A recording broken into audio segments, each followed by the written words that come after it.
Hello everyone, welcome back to the channel. If screen sharing is not working in Google Meet, don't worry.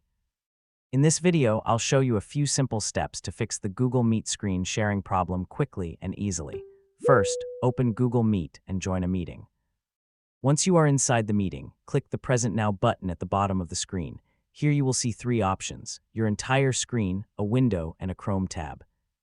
If screen sharing is not working, choose the option that best matches what you want to share. For full screen sharing, select your entire screen. For sharing a specific application, choose a window. If you only want to share a browser tab, select a Chrome tab. If Google Meet cannot share your screen, make sure screen sharing permission is allowed in your browser and operating system.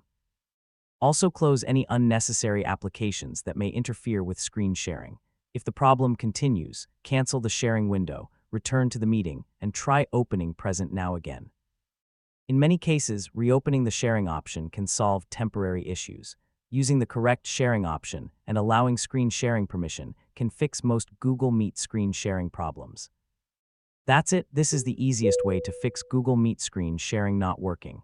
Thanks for watching, and don't forget to like, subscribe, and see you in the next video.